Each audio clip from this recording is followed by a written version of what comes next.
Lo que nos han explicado es que los anticonceptivos realmente son inocuos. ¿Cuál es el efecto a largo plazo?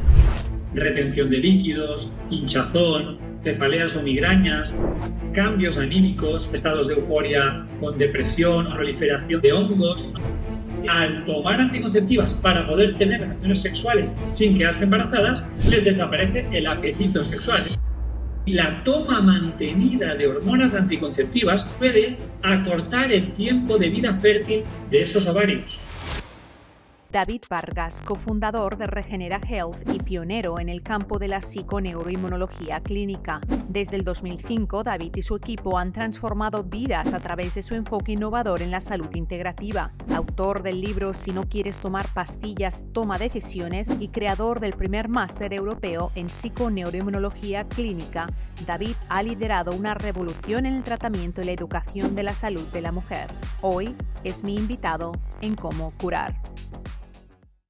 Los anticonceptivos son inocuos. Si en algún momento de tu vida los has consumido, no puedes perderte el episodio de hoy, donde entrevisto a David Vargas, un especialista en la salud de la mujer. Cómo Curar es un programa libre de patrocinadores. Puedes apoyarme visitando vitatienda.com o vitatiendaeuropa.com. Tus compras no solo me apoyan, sino que permiten que pueda traer a los mejores invitados y pueda tener un equipo de producción y de edición que te ayuden a que podamos tener un podcast digno de escuchar. Ahora vamos a la entrevista. Tengo un invitado excepcional, David Vargas, que nos va a hablar sobre la cara oculta de los anticonceptivos. ¿Son los anticonceptivos tan inocuos como nos han dicho? La verdad es que la mayoría de las mujeres en algún momento en nuestras vidas los hemos utilizado. Y otras mujeres los han utilizado por décadas. David es fisioterapeuta con maestrías en biología molecular y biomedicina con un enfoque en dietética y nutrición dirigidas por la psiconeuroinmunología clínica. Y si no has oído hablar sobre la psiconeuroinmunología clínica, David te va a decir exactamente lo que es. Es autor del libro Si no quieres tomar pastillas, toma decisiones. David Vargas, bienvenido. Hola, ¿qué tal? ¿Cómo estás, Coco? Muchas gracias por invitarme a este programa, a este podcast, a este vídeo, que estoy encantado de poder colaborar contigo. Muchas gracias, David. Las mujeres que tú pasas, a las que tú pasas consultas, a las que ayudas, de cientos de condiciones fisiológicas, emocionales, pero una de las cosas que muchas mujeres utilizan son anticonceptivos y la teoría o lo que nos han explicado es que los anticonceptivos realmente son inocuos. De hecho, en la Clínica Mayo, la experta en anticonceptivos, en su propia website de Clínica Mayo, indica que independientemente de cuál anticonceptivo estés tomando, si no notas nada, es que no está ocurriendo nada. ¿Qué es lo que me puedes decir sobre la cara oculta de los anticonceptivos? Bueno, lo primero que sería conveniente es entender realmente, reflexionar acerca de si son realmente correctos. El primero es cuando hablamos de ciclo menstrual. A mí me gusta decir que el ciclo de la mujer en realidad se le debería llamar ciclo ovulatorio, porque no tiene como objetivo menstruar, es decir, descamar el endometrio para sangrar, sino que tiene como objetivo ovular. ¿Para qué? Para que pueda haber relaciones sexuales, fecundación y reproducción de la especie. A partir del momento en el que entendemos que el objetivo del ciclo de la mujer es ovular y no menstruar, cuando vemos cuáles son los efectos de las hormonas anticonceptivas y vemos que lo que hacen es frenar la ovulación, eso dispara las alarmas de la conciencia del cerebro. Dices, un momento, el objetivo es ovular y las hormonas anticonceptivas evitan la ovulación. Obviamente hay muchas mujeres que se las toman justamente por eso, para evitar los efectos o para evitar la concepción, para evitar el embarazo. Pero la palabra a la que quiero llegar de un modo crítico es el término de regular. Cuando se dice que las hormonas anticonceptivas regulan el ciclo de la mujer, en ningún caso. De hecho, todo lo contrario. El ciclo de la mujer tiene como objetivo la ovulación. Las hormonas anticonceptivas frenan esa ovulación. A partir de aquí podemos ir hablando con más profundidad. De que las hormonas frenan el ciclo. ¿Es una castración temporal? Es una castración bioquímica, correcto. Si podemos profundizar un poco en la biología humana, seguro que tus oyentes muchos de ellas mujeres, conocerán cómo en el cerebro está el hipotálamo y la hipófisis, núcleos neuroendocrinos que producen una serie de hormonas que van a estimular los ovarios para que activen el proceso de lo que se llama foliculogénesis, o vamos a llamarle maduración del ovocito, para que se libere, haya ovulación y pueda haber fecundación. Bien, pues cuando ese ovario produce hormonas como los estrógenos y la progesterona, lo que hacen es se liberan esas hormonas a nivel sanguíneo y el cerebro detecta esas hormonas frenando la función de la hipófisis y del hipotálamo.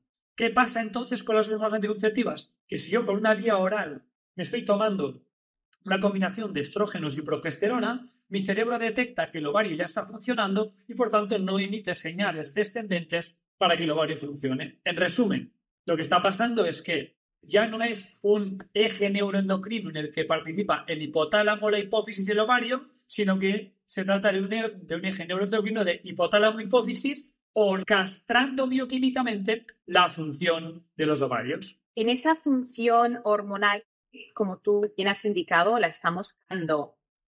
¿Cuál es el efecto a largo plazo? Porque todas, como siempre hablamos, no somos antimedicamentos. Los medicamentos tienen su función, han salvado millones de vidas y nunca en ningún momento podemos decir que no sirven para nada. Eso sería algo ridículo. Pero lo que sí sabemos es que cuando consumimos un medicamento a largo plazo y los anticonceptivos son un medicamento, ¿cuál es el efecto primero? Además, o sea, ya tenemos ese desequilibrio hormonal que estamos realizando de forma química. Pero ¿cuál es el efecto secundario que quizás muchas personas piensan a interno, microbiota, intestinal? Háblame de eso. Hay un montón de efectos no deseados o efectos conocidos como consecuencia de la toma de hormonas anticonceptivas mantenido en el tiempo. Lo primero que hay que saber es que no todas las mujeres van a poder tomar hormonas anticonceptivas sin que asuman un riesgo. Hay 3 grandes grupos de mujeres que tendrían contraindicado el uso de hormonas anticonceptivas. El primero y más conocido son aquellas mujeres que sufren de trombofilias. Trombofilias es, para que nos entiendan todos aquellos que nos estén escuchando, todas las mujeres que nos estén escuchando, es la facilidad para hacer trombos,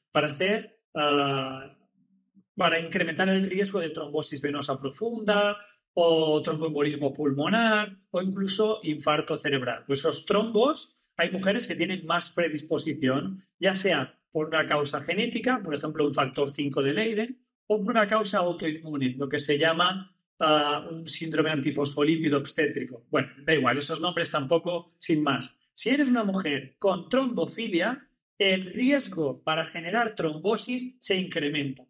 Entonces, puede ser que no tengas ningún tipo de síntoma, pero si no han hecho un estudio para descartar la presencia de trombofilia, tomar hormonas anticonceptivas, estás en riesgo de trombosis. No es alto, pero sí es real. El segundo punto importante, las mujeres no deberían tomar hormonas anticonceptivas, es un subgrupo de mujeres que tienen una capacidad para degradar los estrógenos de un modo lento. Cuando eso pasa, la gestión de las hormonas exógenas que la mujer toma ya no es tan eficaz y entonces se empiezan a acumular metabolitos. Has dicho algo muy interesante, degradar los estrógenos. ¿Puedes explicar? Porque a veces las mujeres, hay 3 tipos de estrógeno y ya terminamos ahí. Sin embargo, lo que ocurre con los estrógenos que se degradan, ¿cuál es el impacto metabólico? ¿Qué es lo que pasa en su cuerpo en palabras sencillas? Muy interesante tu pregunta. Los principales estrógenos activos, que son de los que más se hablan, es el 17-beta-estradiol o estrona, ¿no? Esas hormonas tienen la capacidad para adherirse al receptor, ya sea en el ovario, en el endometrio o en la glándula mamaria o en otras células de nuestro cuerpo y dan lugar a función.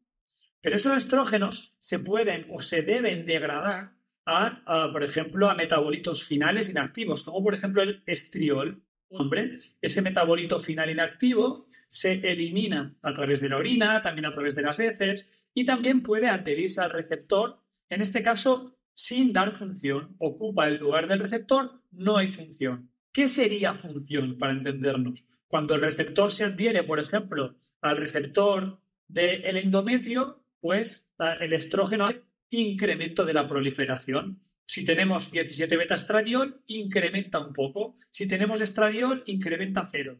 Pero tu pregunta es muy interesante porque por el camino hay unos metabolitos intermedios que son los catecolestrógenos o hidroxiestrógenos, algunos de los cuales, en particular el 4-hidroxiestrógeno, tiene la capacidad de, cuando se adhiere al receptor, tener una función 10 veces más potente que el propio 17 beta-estradiol. ¿Y eso qué tiene de malo? Pues que cuando hay un estímulo proliferativo alto, como tú sabes, como tú explicas en tus charlas por los diferentes canales, el estímulo proliferativo excesivo es la base para inflamación crónica y también una base para que puedan aparecer tumores, en primera instancia benignos, y cuando se incorporan mutaciones, malignos. Entonces, esos metabolitos intermedios, como el 4-hidroxiestrógeno, entre otros, van a hacer una proliferación celular, por ejemplo, a nivel endometrial, favoreciendo la endometriosis o la adenomiosis, o, por ejemplo, a nivel de la glándula mamaria, favoreciendo las mamas fibroquísticas o en fases avanzadas y acumulando una serie de mutaciones, incluso favoreciendo el cáncer de mama.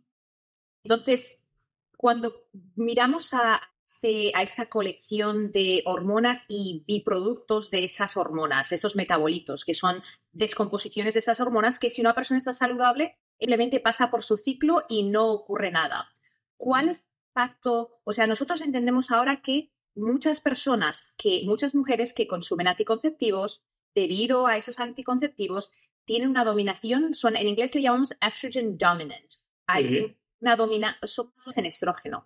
¿Cuál es el impacto de tener ese dominio del estrógeno en el resto de hormonas? Porque lo que sabemos es que las mujeres tenemos testosterona, tenemos todas las mismas hormonas que los hombres a diferentes niveles. ¿Cuál es el impacto? La dominancia estrogénica o el incremento de estrógenos versus la progesterona es algo que está muy descrito en la literatura, como bien explicas, y a corto plazo puede dar síntomas como los que encajan dentro del síndrome premenstrual: retención de líquidos, hinchazón, cefaleas o migrañas, cambios anímicos o esas crisis donde se alterna estados de euforia con depresión o necesidad incluso de tomar dulce. También que se desvíe el sistema inmune hacia lo que se llama el sistema de ayuda tipo 2 o TH2, que da lugar a la proliferación de, por ejemplo, de hongos, ¿no? Que eso es habitual que pase en mujeres en fases premenstruales. Eso sería como en una fase inicial, pero respecto a otras hormonas, en una fase media o avanzada, va a dar niveles más bajos de progesterona. ¿Por qué? Porque esa dominancia estrogénica va a facilitar metabolitos intermedios que se comportan como radicales libres y, por ejemplo, el cuerpo lúteo es muy susceptible a la oxidación producida por estos radicales libres, dando como consecuencia una bajada de progesterona. Y sabemos, por ejemplo, en fertilidad, la progesterona es una hormona clave para la implantación y para la tolerancia inmunitaria. A su vez, respecto a la testosterona, una dominancia estrogénica va a provocar también un descenso de testosterona y tanto en la mujer como en el hombre, la testosterona participa en el descenso de la percepción de dolor, participa en la sensación de, digamos, chispa o energía mental y física y, por supuesto, también en el deseo sexual. Una de las cosas que recibo con más frecuencia es sobre la libido. ¿Has encontrado una relación entre el consumo de anticonceptivos a largo plazo y mujeres que llegan a la etapa de los 30 y tantos y no tienen ningún deseo de tener relaciones sexuales con su pareja? Es súper interesante y paradójico a la vez, porque no solo es que yo haya encontrado, sino que está descrito. La literatura científica lo describe y en realidad cuando entiendes la biología en profundidad tiene una lógica aplastante. Si yo me estoy tomando unas hormonas que inhiben la función de mis gónadas y son mis gónadas las encargadas de la producción de testosterona, pues obviamente la testosterona va a bajar y mi deseo sexual va a bajar. Es una de las principales quejas de las mujeres que toman anticonceptivas, que al tomar anticonceptivas para poder tener relaciones sexuales sin quedarse embarazadas, les desaparece el apetito sexual. Es paradójico. Y si vamos un poco más allá, algo muy interesante es como el hecho de... Hay mujeres que creen, bueno, pues si el ovario no está funcionando, todos los ovocitos que tengo en mi reserva ovárica, pues se mantendrán y se agotarán más tarde. Pero no es así. Otra cosa que también pasa paradójicamente es que la falta de función de la gónada, la falta de función del ovario, provoca un incremento de la apoptosis, de la muerte celular programada de los folículos. Y la toma mantenida de hormonas anticonceptivas no solo reduce la producción de andrógenos, sino que puede acortar el tiempo de vida fértil de esos ovarios. ¿Tú has encontrado que después de periodos extendidos, y yo conozco, cuando pasaba consulta, yo tenía pacientes que habían estado con anticonceptivos por 20 años con anticonceptivos, y venían con ese cuadro clínico: falta de apetito sexual, inmunología debilitada? O sea, había una serie de quejas físicas que no había ocurrido a los 18 años cuando empezaron a consumir esos anticonceptivos. Pero, como yo siempre explico, es un efecto dominó que vamos a ver el resultado unas décadas después. En ese tipo de cuadros, tú ves una mujer que se aqueja como mis pacientes, ¿le indicarías que continúan tomando los anticonceptivos porque no quieren tener bebés? ¿Dónde empezarías? Porque a veces el cuadro es que la mujer dice: es que no sé por dónde empezar, pero el terapeuta dice: ¿dónde vamos a empezar? Tenemos que quitar o no ese anticonceptivo.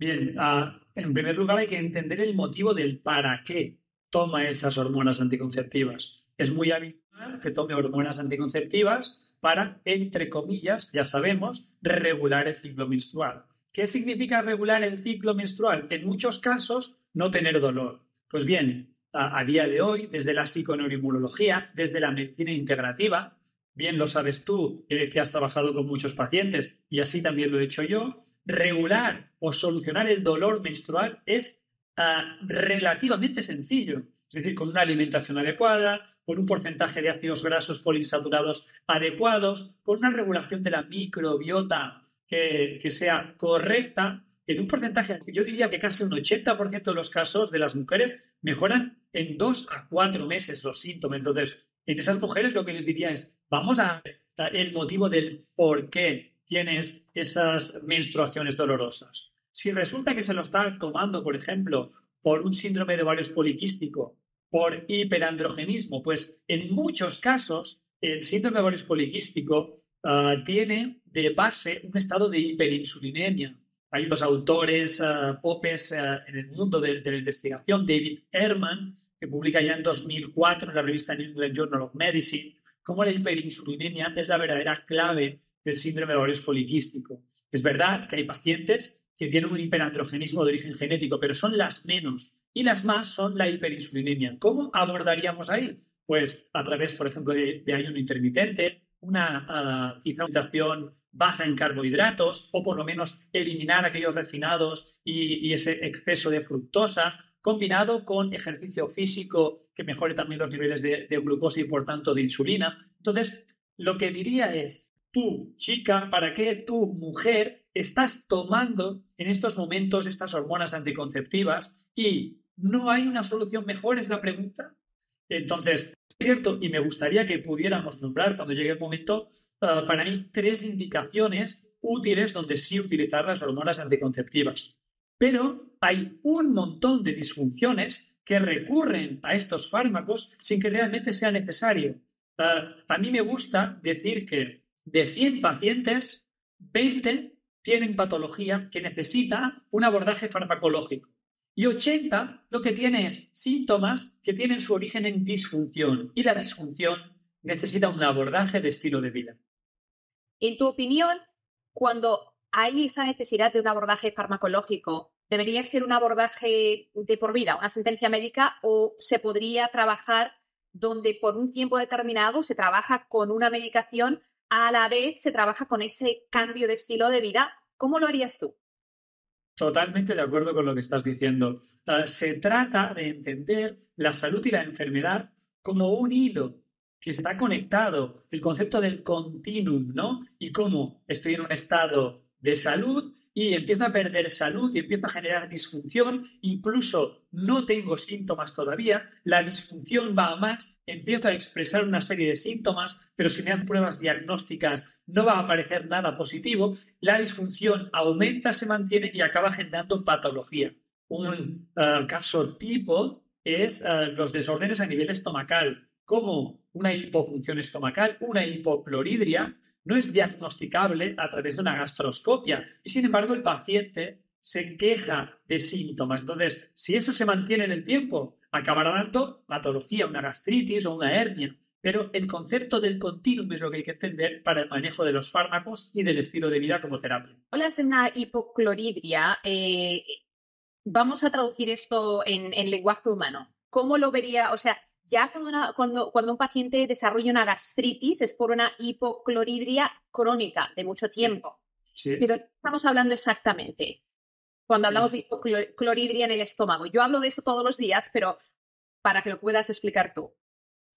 Cloridria, como seguramente habrás explicado a tus oyentes, no es otra cosa que la alteración de la fisiología del estómago. El estómago necesita unos niveles de ácido para poder desnaturalizar las proteínas y que pueda darse un buen proceso digestivo. Pues cuando la producción de ácido clorhídrico por las células estomacales se ve reducida, ya sea por estrés mantenido, por el uso de antiácidos mantenido en el tiempo, por alteraciones de la microbiota estomacal, la producción de ácido se reduce y entonces la capacidad para desnaturalizar los alimentos también se reduce y las moléculas que pasarán a nivel del intestino delgado serán moléculas mayores que precisarán de un procesamiento mayor y entonces empiezan a aparecer síntomas como hinchazón, dificultad para digerir, quizás regurgitaciones, gases por una vía alta. Eso sería una hipocloridria, una hipofunción a la hora de producir ácido necesario para la digestión a nivel estomacal. O sea, el pH del estómago entendemos que debería ser entre 1, 1,5, 2 máximo.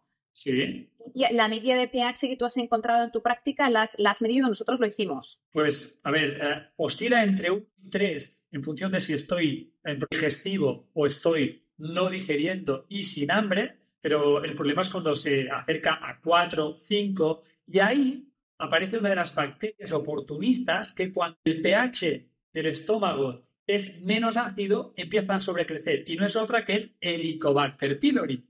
Y el sobrecrecimiento del Helicobacter pylori, que es consecuencia de la hipofunción estomacal, empieza a dañar la mucosa estomacal y es el primer paso para la gastritis. Sabemos que los inhibidores de la bomba de protones no tienen ninguna función a largo plazo, a pesar de que los pacientes los utilizan por 10 años hasta que ya no funcionan.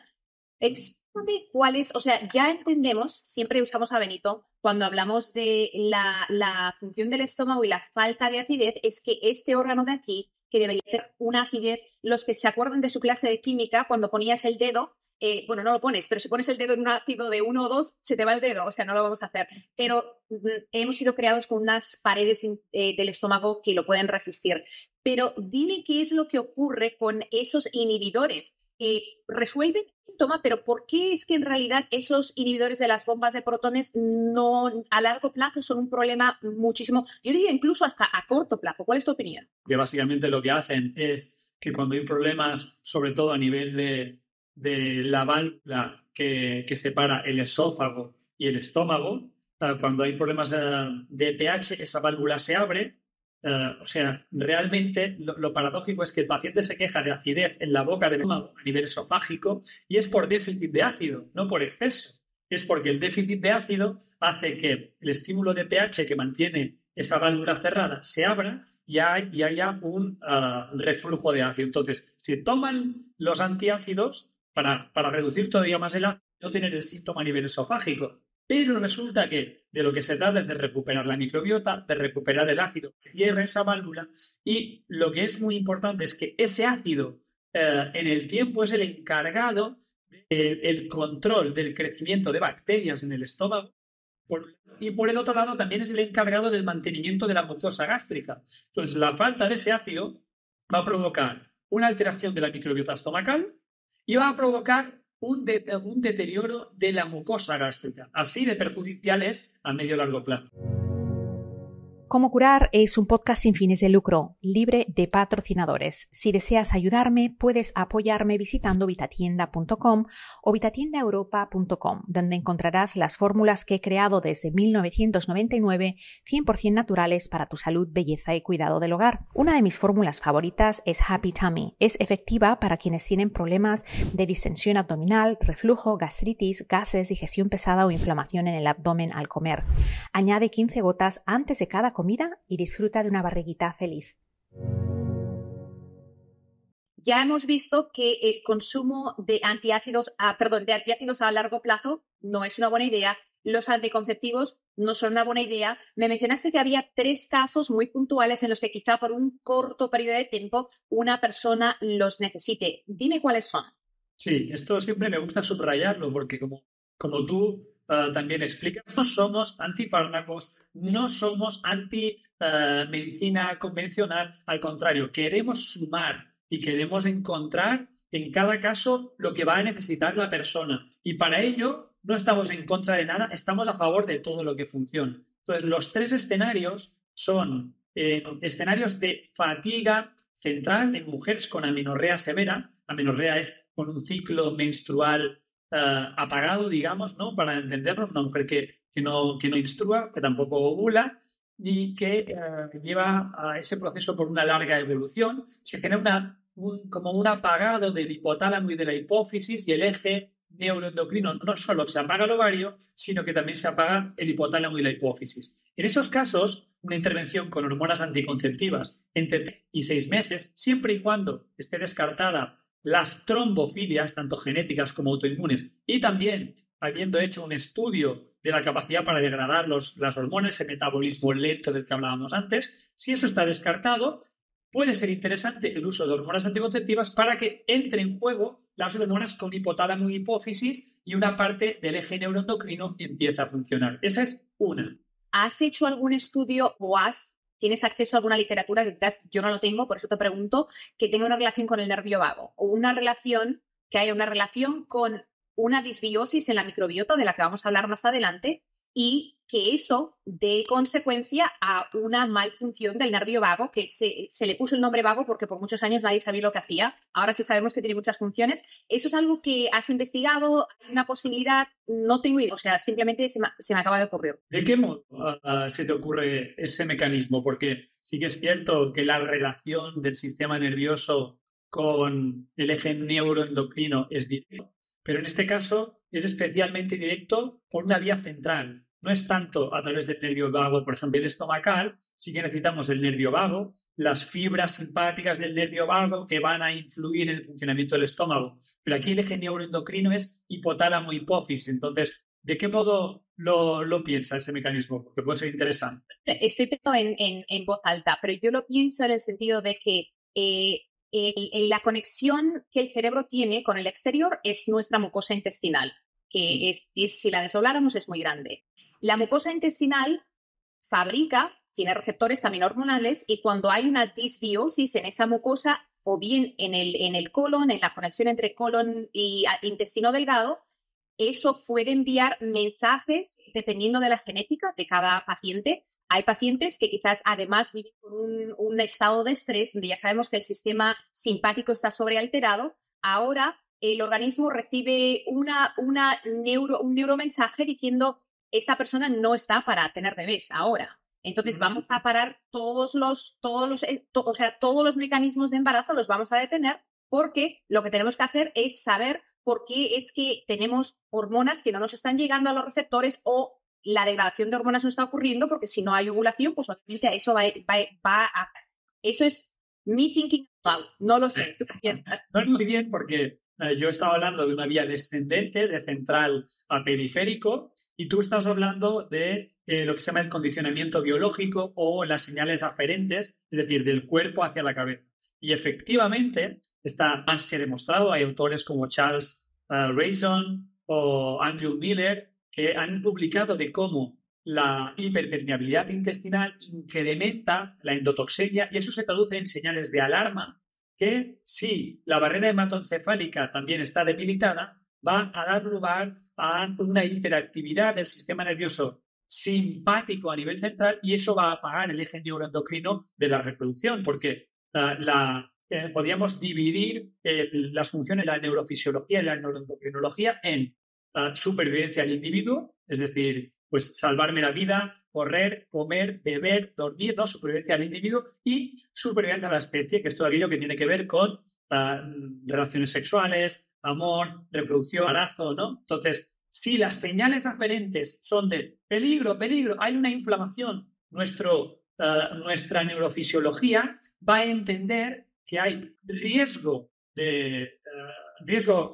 para mantener la vida del individuo y lo que va a hacer es apagar los ejes neuroendocrinos de la reproducción. Entonces, una hiperpermeabilidad, endotoxemia, actividad del sistema inmune. Si la barrera encefálica se mantiene firme, puede no pasar nada, pero si eso se mantiene en el tiempo, se debilita la barrera endoencefálica y ya tenemos una alteración a nivel central. Y hay un paso más, es que la sensibilidad a los estrógenos a nivel hipotálamo hipofisario también es dependiente de la inflamación. Esto es muy interesante, ver cómo cuando hay inflamación, la sensibilidad de los receptores para su hormona se reduce. Y tengo los ovarios produciendo estrógenos y progesterona, pero mi hipotálamo y mi hipófisis no lo detectan porque estoy inflamado. El primer paso, como antes hablábamos, fuera de cámaras, el primer paso es resolver la inflamación sistémica crónica.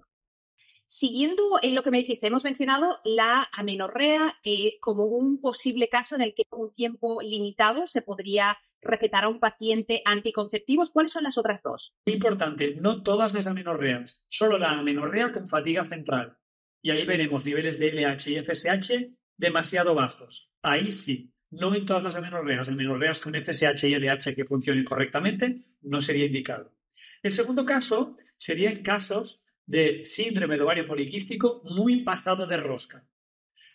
Antes hemos dicho como la hiperinsulinemia genera un incremento de andrógenos y eso se relaciona con el síndrome de ovario poliquístico, ¿no? Y eso tiene mucho que ver con el estilo de vida. Pero es verdad que hay mujeres en las que coexiste la hiperinsulinemia con la hiperproducción de andrógenos por un origen genético. Y entonces el ovario se pasa de rosca y como la producción de estrógenos y andrógenos bebe de la misma fuente y por tanto son antagónicos, cuando va hacia un lado se frena la conversión hacia el otro, pues ahí puede ser interesante de 3 a 6 meses tomar hormonas anticonceptivas para frenar la producción de andrógenos a nivel ovárico y de ese modo que pueda restablecerse una función más fisiológica. Siempre paralelamente a la intervención de estilo de vida. En tu opinión, y lo digo porque los humanos siempre somos como el agua, buscamos el de menor resistencia. Vamos a muchas mujeres que sufren de ovarios poliquísticos van a decir, no, pues yo soy de las que están pasadas de rosca, ni tomarme el anticonceptivo. En tu experiencia, pasando consulta, ¿qué porcentaje de mujeres con ovario poliquístico realmente tienen esa condición tan extremada? No más de un 25%. O sea, la gran mayoría en realidad deberíamos buscar un abordaje de modificación de estilo de vida y la persona que tenga también esa condición, ¿aconsejarías que a la misma línea el cambio de alimentación y la eliminación del consumo de azúcares y carbohidratos o reducción sería importante? Absolutamente. Y no solo en el 75% donde existe hiperinsulinemia, como dice el doctor Herman, sino también en ese 25% de forma paralela a las hormonas anticonceptivas, sin ningún tipo de duda.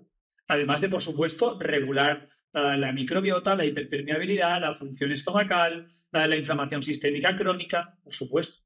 El último caso en el cual una mujer quizás pudiera necesitar anticonceptivos por un tiempo temporal y luego quiero pasar a hacer algunas preguntas sobre tu estupendo libro Si no quieres tomar pastillas, vas a tener que tomar decisiones. Dime, ¿cuál es la última? Pues la última condición es una patología y es la endometriosis, pero no en todas las endometriosis, es en las endometriosis rebeldes. Hay determinadas endometriosis que aún, y habiendo hecho intervención quirúrgica, habiendo hecho abordaje a través de estilo de vida, aún y habiendo tomado todas las medidas necesarias, continúan siendo recurrentes. Y en esos casos, los estrógenos sintéticos, que tienen una función más débil que el estrógeno endógeno, puede ocupar el lugar del receptor a nivel endometrial y tener unas menstruaciones mucho menos dolorosas. La dificultad de la endometriosis está justamente en que cada vez que hay menstruación hay un dolor brutal y a veces también hay tejido endometriótico, no solo en el útero, sino también endometriomas en ovarios, tejido migrado a nivel intestinal o incluso a nivel pulmonar. Y en esas condiciones sí que es necesario tratamiento farmacológico.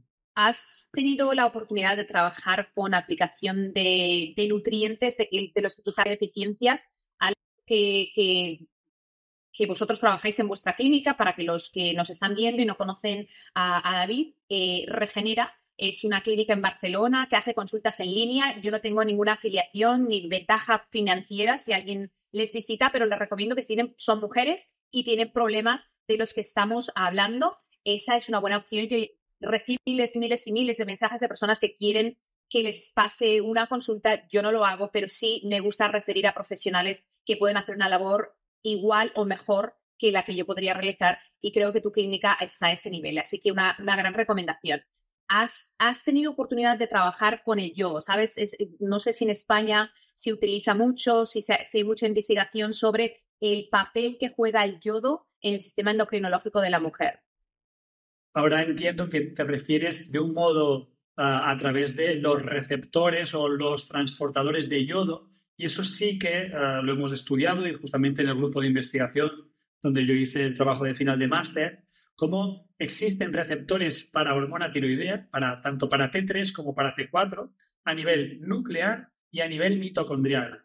Entonces, eso es lo que has dicho tú. No es solo para la tiroides, sino que las hormonas que produce la glándula tiroides, que son varias, ¿no? Pero podríamos decir T4 y T3, tienen receptores en todas las células de nuestro organismo porque participan en la regulación de la expresión génica, en la proliferación celular, en el crecimiento de tejidos de un modo regulado y, por ejemplo, a nivel ovárico, en la foliculogénesis. Y se ha visto como en mujeres con déficit de función tiroidea o una función tiroidea subclínica que estaría asociada a lo que has explicado tú, al déficit de yodo clínico, ¿no? Como aquí en España pues se mira la TSH y se acepta desde 0,5 a 4,8 y sabemos que valores que serían necesarios estarían entre 1,5 y 2,5. Eso sería lo óptimo. Pues encontramos mujeres con 3,8 y bueno, es un desorden subclínico, entiendo que obedece a lo que has explicado tú. Pues ahí, como la hormona tiroidea, como T4 y T3, a nivel de la foliculogénesis, juega un papel importantísimo en una buena función ovárica, en la producción de hormonas y también en la formación del cuerpo lúteo. Supongo que esas son las dos, por ahí es por donde puede encajar o lo que yo sé de hormona tiroidea, y en este caso tú dominas mucho más de ello. La cuestión es que, como tú bien has mencionado, la T3 y la T4 es una molécula de tirosina, un aminoácido, pero la abundancia son las moléculas de yodo. Entonces, es esa unión lo que crea esas hormonas activas. Pero lo que se ha descubierto es que cuando hay deficiencia de yodo es como si yo utilizo el ejemplo de los dominós, tú sabes que puedes poner todas las piezas de un dominó de pie, tocas una pieza y se caen todas, pero si te faltan, algunas se caen, las otras no. Que dice como diferentes nutrientes, vitamina D3, selenio, zinc, minerales de los que hay deficiencia. El problema con el yodo es que cuando se añadió yodo a la sal es algo un poco paradójico y hasta cómico, porque si te acuerdas de las clases de química donde todas las moléculas están ordenadas por peso, pues ¿cuáles están en la columna del yodo? Tenemos el cloro, el flúor, el bromo y el yodo. Pero ¿qué es lo que ocurre? Tenemos un exceso de bromo porque antes el pan se fabricaba con yodo para hacer las masas más elásticas. Tenemos bromo, que se añade el bromo en todos los refrescos sodas tienen bromo. Ahí tenemos ese exceso. Tenemos cloro en todas las harinas blancas que están blanqueadas, en el agua, flúor en el agua. O sea, tenemos un exceso de todos esos elementos que no tienen una necesidad fisiológica. No se ha encontrado realmente una acción fisiológica donde el flúor sea imprescindible. Necesitamos flúor, sí, como un oligoelemento en una cantidad mínima. Pero sí se han encontrado necesidades para el yodo. Pero la descompensación es tan grande que lamentablemente cuando la gente toma sal yodada, pues esa sal está blanqueada. ¿Con qué? Con cloro. O sea, el yodo, que es un mineral que es volátil y se evapora, y ahora tienes el cloro que está compitiendo porque el peso molecular del cloro es mayor al peso molecular del yodo. O sea que ya esa no es la mejor fuente. Quizás es una fuente que te da la suficiente edad como para no desarrollar bocio, pero no la suficiente cantidad terapéutica. Y ahí es donde hemos visto en casos de mujeres que tienen periodos pesados, problemas de PMS, síndrome premenstrual, donde estamos que queremos deshacernos del marido, de los hijos, del vecino, del jefe, todo el mundo nos cae mal. Pero es por esos desequilibrios que en ayuda, o sea, no es una panacea. Es que eso es lo que queremos dejar claro. No hay nada que sea una panacea. Es una combinación de factores comunes que todas nos ayudan a ser más saludables. Ahora tengo preguntas sobre tu libro. Si no quieres pastillas, toma decisiones. Neuroinmunología, alimentación y microbiota. Pues algo que me llamó mucho, que como tú bien sabes, yo soy enamorada de todo lo que ocurre a nivel fisiológico y biológico con la microbiota. En el capítulo 2 de tu libro, donde hablas sobre el aparato digestivo, allí explicas el intestino permeable. Si me permites, voy a decir cómo lo explicas porque me pareció una forma interesante y sencilla para entender. Ahí dices, este hecho es equiparable a que un día llegues a tu casa y te encuentres a alguien durmiendo en tu cama y, por tanto, reaccionas alarmándote. Es decir, sustancias no deberían sobrepasar la barrera intestinal. El cuerpo reacciona activando el sistema inmune como protección ante los nuevos invasores. La respuesta es tan importante que, si es mantenida con el tiempo, el organismo puede acabar cometiendo errores, hasta llegar a atacar incluso a células propias. Estamos hablando de estar enfadados y gritando a quien no se lo merece. Me encantó esa comparativa porque una de las condiciones más comunes de los últimos 20 años son las enfermedades autoinmunes. Enfermedades que antes raramente existían, ahora son condiciones crónicas y comunes, todo el mundo las tiene. Cuéntame un poquito, ¿cuál es el papel de la permeabilidad intestinal, no solo en las condiciones autoinmunes, sino en la salud en general? ¿Y qué es lo que deberíamos hacer para abordarlo? Para contestarte a esta pregunta utilizaré otra metáfora, ¿no? Y invito a las personas que nos estén oyendo o viendo a que imaginen como un poblado medieval. Para protegerse de posibles invasiones, lo primero que va a hacer es una muralla que rodea al pueblo. ¿Qué consigue con la muralla?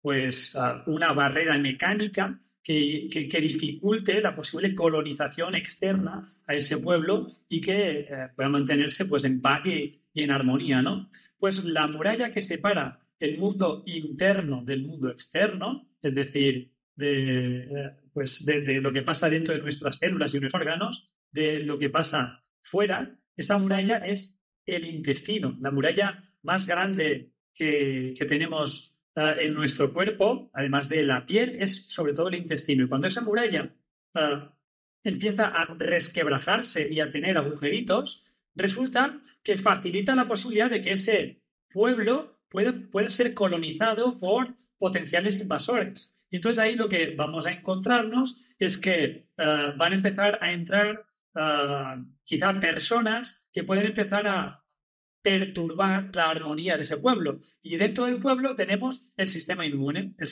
innato, que serían los seguratas de las discotecas, aquellos que responden rápido, de forma inespecífica y sin memoria. Pues, ¿tú quién eres? No tienes que estar aquí, pues fuera, ¿no? Entonces el sistema inmune innato se empieza a cargar de trabajo, pero el sistema inmune innato tiene un pinganillo con el sistema inmune adaptativo, que dice, he encontrado otro, y entonces el sistema inmune adaptativo, que es el específico, el que tiene memoria, pero que tarda un poco más tiempo en responder, y ahora estará muy de moda pues, con todo el tema de las vacunas, porque los inhibidores de la vacunación lo que busca es la memoria en el sistema inmune adaptativo, pues el sistema inmune adaptativo empieza a tener un sobreesfuerzo, empieza a tener mucho trabajo, y eso provoca que empiece a cometer errores, y empieza a detectar determinadas proteínas o antígenos como algo potencialmente nocivo, cuando no debería serlo, ya sean propias, entonces en forma de autoinmunidad, o ya sean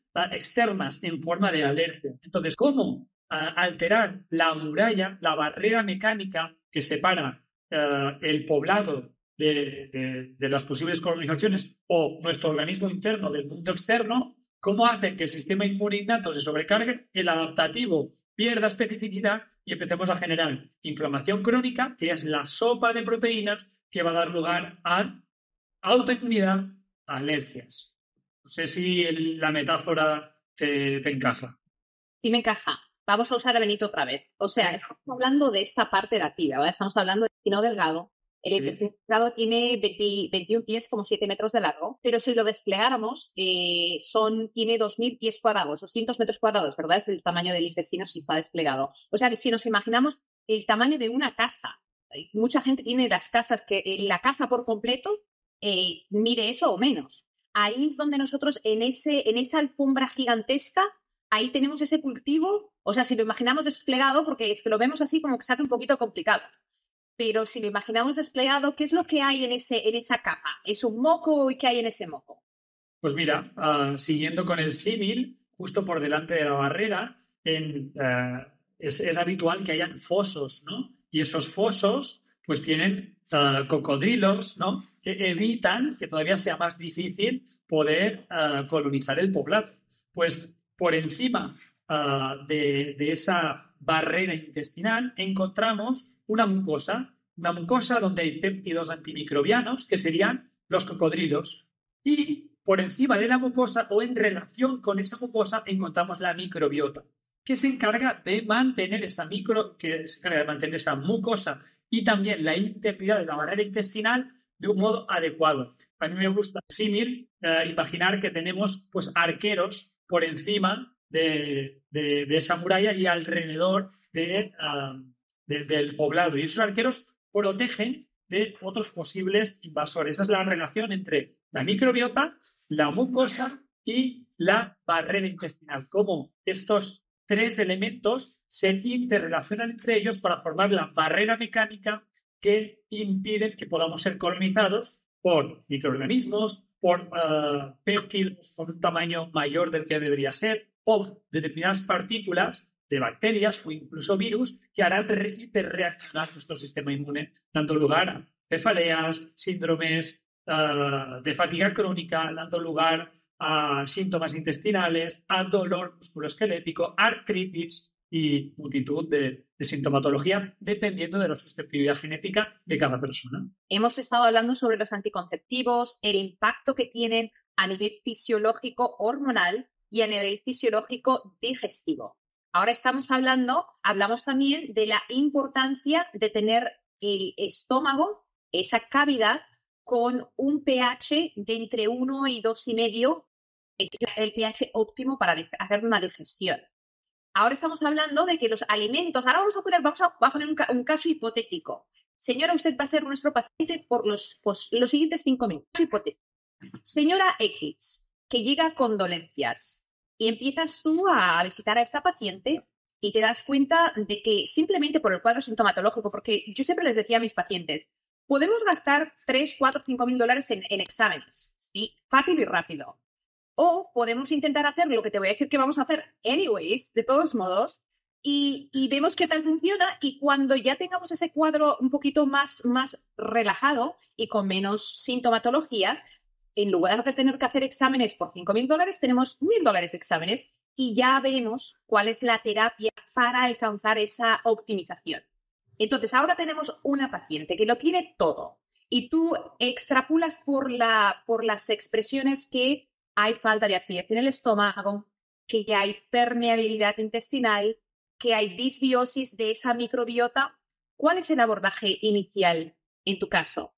Pregunta porque creo que con esto muchas mujeres pueden verse representadas. Y es que más allá de buscar susceptibilidades genéticas o trombofilias o mecanismos súper complejos, hay multitud de mujeres que tienen una alteración de la microbiota, una hiperpermeabilidad intestinal. ¿Eso qué provoca?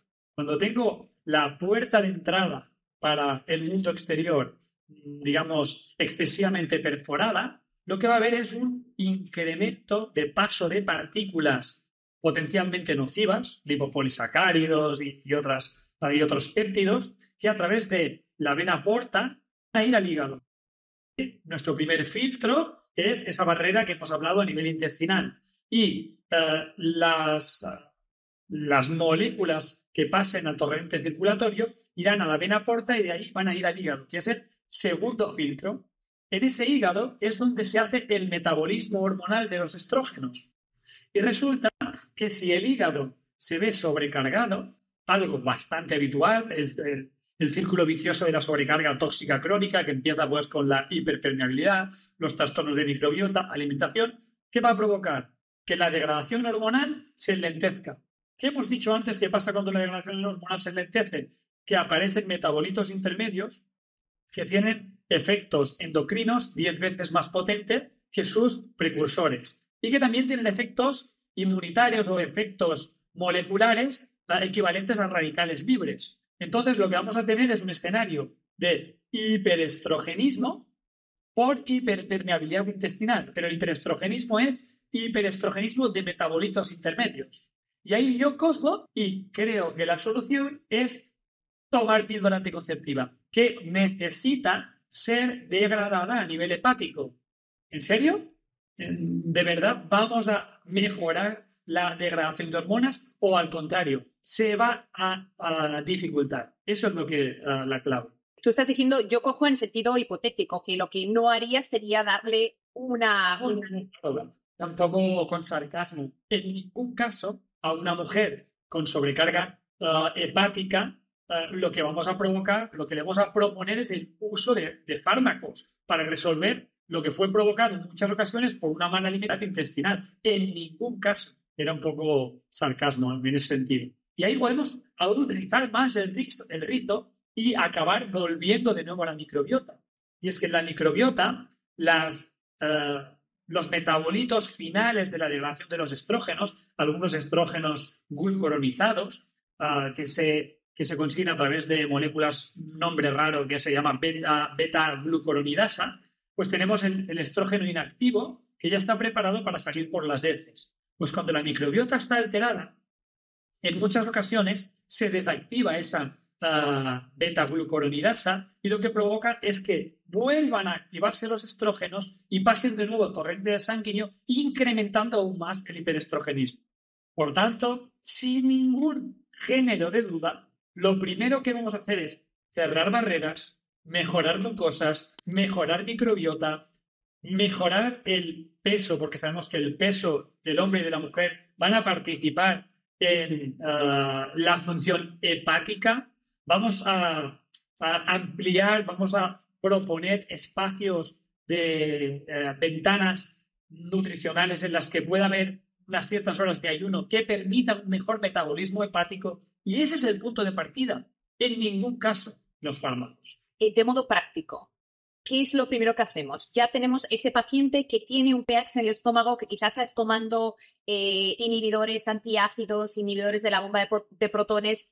¿Cuál es el primer paso? Porque si acidificamos el estómago de una persona con esa gastritis que quizás ya tiene desgaste de la mucosa, de la pared del estómago, a veces eso puede agravar. ¿Cómo trabajarías esa regularización del pH de esa persona con gastritis? Ya para empezar a dar soluciones una por una.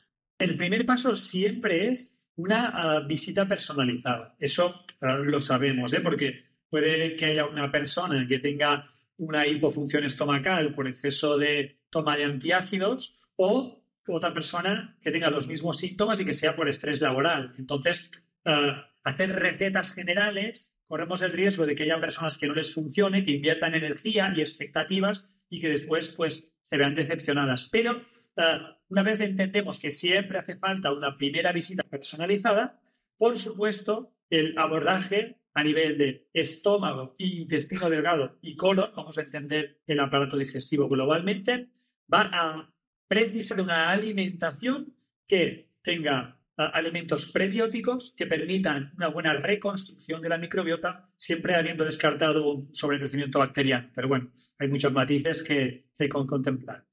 Y eso lo encontramos sobre todo en frutas y verduras, cuanto más variadas en colores, en temporada y también ecológica o orgánica, mejor, combinado con ácidos grasos poliinsaturados que provengan de alimentos sanos como el pescado salvaje, como la carne de un origen salvaje, porque claro, cuando encontramos a pacientes que dicen, me han dicho que deje de comer carne porque está muy hormonada, porque tiene muchos antibióticos, yo digo, es cierto, es mejor no comer esa carne, pero dejar de comer carne es solo una solución a medias. Necesitamos comer animales sanos que tengan ácidos grasos poliinsaturados que permitan una buena función de la microbiota del sistema inmunitario que regula la función intestinal. El primer paso sería alimentación para recuperar esa unidad funcional microbiota, mucosa, barrera intestinal. Ese sería el primer paso para mí.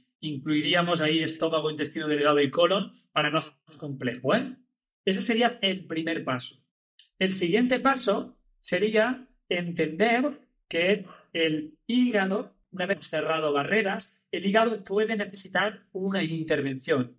Y el hígado puede necesitar intervenciones a nivel macroscópico o microscópico. ¿Qué significa macroscópico?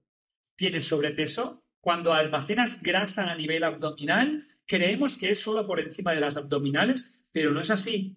También se almacena grasa alrededor de los epiplones, que son las estructuras que rodean los intestinos, y también se almacena grasa ectópica, que se llama, a nivel hepático.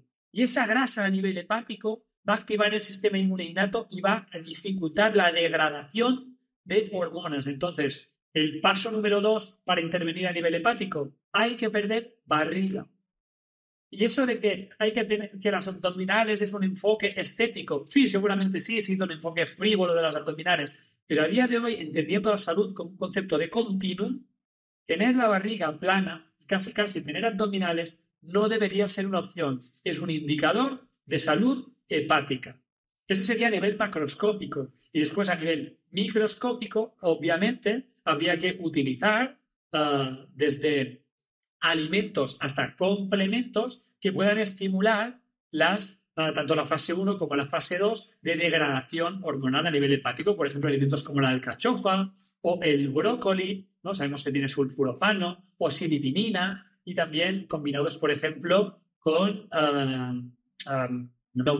con frutos del bosque, ¿no? Que tienen colores oscuros, como los arándanos, o como las cerezas, o como la uva negra. Y ahí estimular los genes a través de los bioflavonoides que participan en la degradación hormonal. Eso desde un punto de vista más microscópico. En el caso de que haya un hipoestrogenismo, puede valorarse. En el caso de que haya un hiperestrogenismo, yo recomendaría otro tipo de sustancias como coenzimas en forma de minerales, por ejemplo, como el selenio, como el zinc, como el magnesio, que ayudan a estimular la degradación sin asumir el riesgo que suponen en ocasiones los fitoestrógenos. Yo creo que esa sería la receta. No sé si ha quedado bien. Si te miras al espejo y ves manchas en tu rostro, la piel no luce luminosa, simplemente no es como antes, tienes que probar Silk Face. Es el suero que he creado especialmente para pieles delicadas, secas o grasosas que sufren de falta de luminosidad y de manchas. Si pruebas Silk Face y doy mi palabra que desde el primer día notarás un cambio dramático. No tenemos patrocinadores en este podcast, pero puedes apoyarme visitando vitatienda.com o vitatiendaeuropa.com. Entra el código Cómo Curar y recibe un 10% de descuento en tu primera compra. Por ejemplo, en mi caso, si yo hiciera lo mismo, seguiría exactamente la misma línea terapéutica. Una alimentación variada, de muchos colores, porque no solamente aporta vitaminas, minerales, antioxidantes, pero también estamos hablando de esa microbiota que David nos estaba mencionando. Esa microbiota, si no la alimentas con fibras solubles e insolubles, si no tienes alimento, esa microbiota se alimenta ¿de quién? De nosotros, ¿verdad? Entonces, muy importante hacer eso. Y ¿has utilizado tú plantas medicinales como para utilizar para limpiezas de hígado, apoyar la función hepática, limpiezas de colon, probióticos para el intestino, caldo de hueso de pollo o glutamina para el intestino permeable? ¿Qué resultados has tenido? ¿Los has usado alguna vez? Sí, he usado mucho. Lo primero, no me gusta mucho utilizar el término limpieza de hígado porque se asocia a medicina alternativa cuando realmente es un abordaje, un mecanismo de acción tan potente, tan científico, tan estudiado que la terminología lo podía debilitar. Entonces, yo lo que hablo es de la utilización de flavonoides para estimular enzimas o para estimular genes que participan en la degradación de hormonas y la eliminación de determinados compuestos moleculares. Ya sé que es más largo, pero separa de ese enfoque alternativo que en ocasiones hace que se debilite nuestra intervención. Y sí, he utilizado desde plantas como la alcachofa en la alimentación o el brócoli en la alimentación, o complementos como pues el sulfano de forma aislada, o por ejemplo complementos como el cardo mariano, que es muy útil, ¿no? Podríamos decir que es casi el complemento por antonomasia a nivel hepático. Los caldos de huesos por su alto contenido en minerales y su capacidad como coenzimas. Y también una estrategia que a mí me encanta y es extremadamente sencilla y cero coste, muy barata, es el ayuno intermitente. Utilizar periodos en los que el aparato digestivo no esté digeriendo permanentemente, para de ese modo poder estimular las vías de degradación hormonal. Y es tan sencillo. Y si eso lo combinamos con ejercicio físico, sudar estimula también la degradación hormonal y la eliminación de biocompuestos. Entonces, y el incremento de la frecuencia cardiorrespiratoria, sudar, ejercicio físico con la barriga vacía, periodos de ayuno o ventanas de ayuno de 12 a 16 horas, me parecen estrategias extremadamente potentes con muchísima evidencia científica y que además son cero costosas. Hay que entender que los virus son la primera fuente de vida reconocida en el mundo y hace 3.000 millones de años que existen. ¿Cómo generar un escenario, como diría, de reset energético hace que se optimice la producción de sustancias, no solo por las células humanas, sino también por los microorganismos que convivimos? Y es como una especie de hay que ser eficientes, no hay energía, no vamos a despilfarrar generando una proliferación celular, una producción hormonal y una cantidad de desechos exagerada. Y todo se orquesta para optimizar los recursos. Y es tan barato como ventanas de ayuno de 12 a 16 horas diariamente. Y si se combina con ejercicio físico, entonces es la bomba. Y yo a eso diría probióticos. Cada día hay más evidencia. Evidencia es, bueno, irrefutable del beneficio de tomar probióticos, no cualquier probiótico, pero un probiótico de cepas vivas, hecho a conciencia. Y es el probiótico solamente con ese cambio de estilo de vida y esos mecanismos de ayuno intermitente, personas que tienen insomnio crónico, cefaleas crónicas, que son dolores de cabeza, menstruaciones pesadas, poco a poco mejorando el sistema de... Dije que no iba a hablar en esta entrevista, que te iba a preguntar solo, pero es que me emocionas tanto porque hay tantas personas que si simplemente hicieran ese abordaje de manera sencillita, empezar abandonando, o sea, tú todo eso que has dicho, obviamente, cuando hablamos de esa alimentación variada, de colores, de frutas, de vegetales, de pescados, de origen silvestre, tú sabes que no están criados en peceras, de animales que están pastando, de huevos de pastoreo, toda esa alimentación ancestral que nuestros tatarabuelos consumían, porque la industrialización es nueva, sin aceites vegetales que tienen 50 años de antigüedad, porque la maquinaria que se utiliza para crear aceites vegetales no existía hace más de 50 años. Fueron un efecto secundario de todo lo que se hizo para la Segunda Guerra Mundial. Se crearon maquinarias, habían desechos y bueno, pues vamos a sacar el aceite y a venderlo. Y es un aceite totalmente tóxico. Pero tú le dirías a una persona jamás, uno de mis dichos, yo sí tengo muchos dichos en mi canal, es ser real, no seas ideal. Qué bueno. Le dirías a alguien, de hecho mi primer libro, su nombre es Ser real, no seas ideal. La idea es, le diríamos aquí a la gente que nos está oyendo, usted jamás se va a comer una pizza. Los postres, olvídate, eso ya son parte de la historia. ¿Cuál sería el abordaje realista para que ahora tomemos todo ese concepto, nos hemos sanado, sigue por un tiempo específico, vamos a tener que hacer ese cambio, abandonar toda la caca que nos comemos y entrar de lleno en esa vida saludable? Pero ya una vez entramos en ese equilibrio, que tenemos esa microbiota en el intestino grueso, las capas del intestino no son hiperpermeables, ¿qué le podemos decir a la gente en cuanto a cómo llevar ese realismo dentro de no ser idealistas?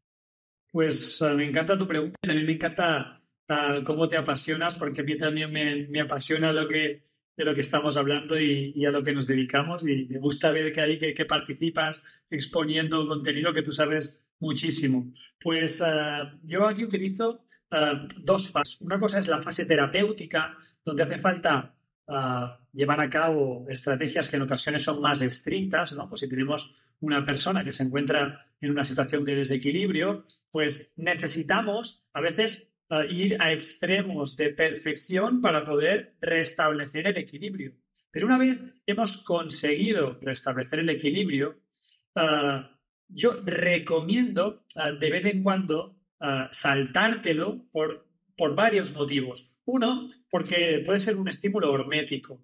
La hormesis dice que ante un estímulo agresor, nuestro cuerpo es capaz de generar estrategias para hacernos más fuertes por si hubiera de nuevo otro estímulo de este tipo. Entonces, de vez en cuando exponernos a estímulos estresores puede ser incluso interesante. Dos, por la vida social, porque nosotros somos animales sociales y necesitamos poder interactuar, y si nos encerramos en casa y solo comemos lo que comemos nosotros, pues bueno, a veces podríamos tener tanta salud en el cuerpo que enfermáramos en la cabeza.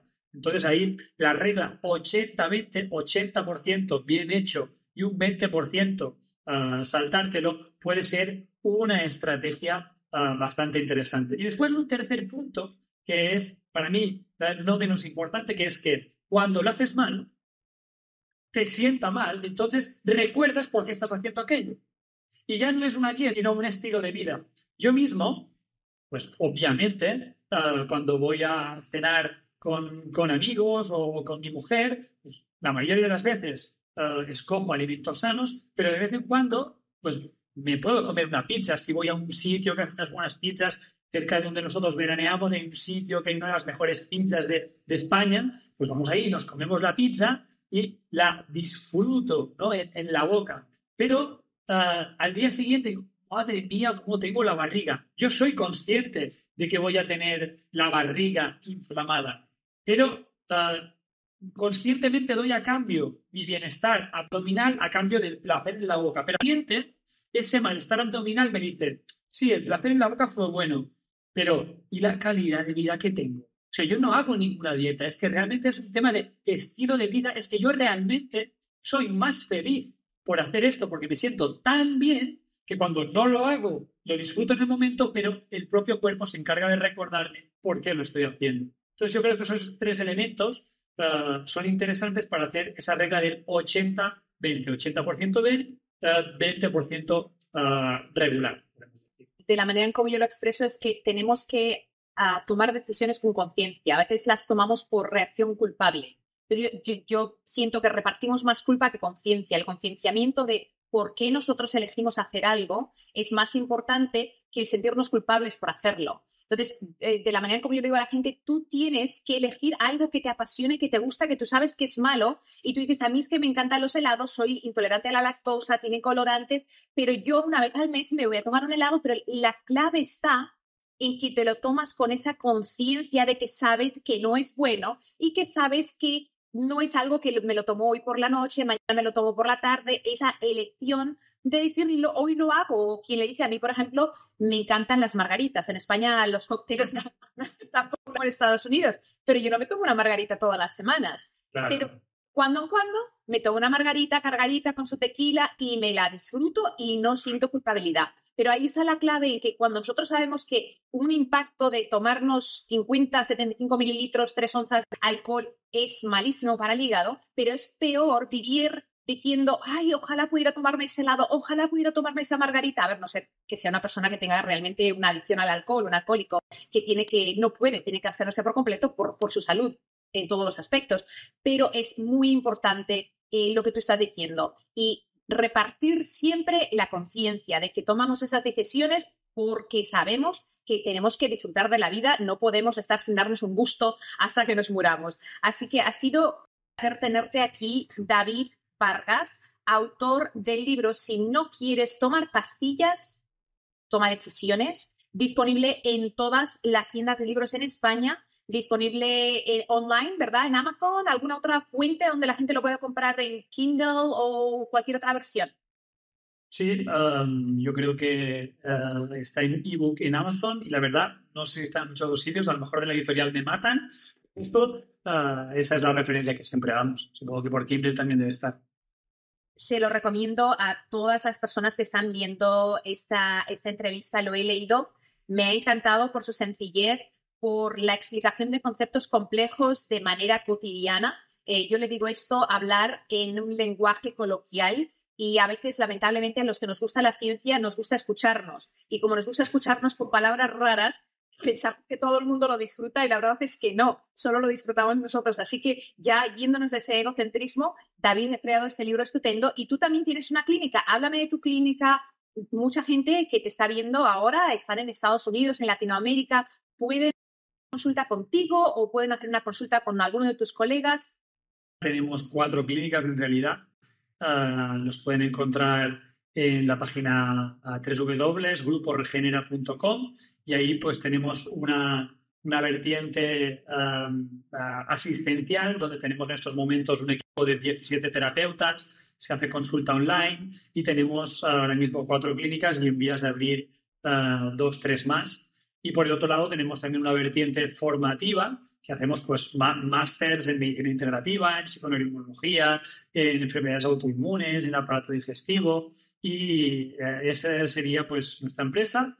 En Instagram nos pueden encontrar en @regenera_PNI de psiconeuroinmunología y a mí en mi cuenta pues en @DavidRegenera y más o menos eso es lo que hacemos, ayudar a las personas a través de la clínica y a través de la divulgación científica en nuestros cursos, pero también hacemos muchos eventos gratuitos y muchas charlas para, como haces tú, poder hacer llegar este mensaje y que de algún modo aportemos nuestro granito de arena para que el mundo sea más consciente a nivel de salud y como consecuencia un poquito mejor.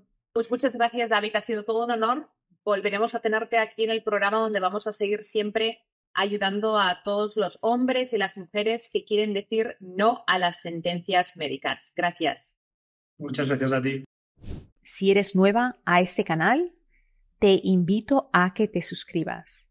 Cuando te suscribes, no solamente me ayudas a poder alcanzar a más personas, sino que me estás diciendo al hacer eso que mi labor que hago informativa, comunicadora sin fines de lucro, sí te importa y que quieres que siga realizándola y que siga trayendo a invitados y a invitadas de calidad que nos ayuden a resolver problemas con alternativas a la medicina convencional y con soluciones basadas en ciencia que nos puedan ayudar. Espero que puedas suscribirte, que me ayudes a compartir y nos vamos a ver en el próximo episodio. Gracias.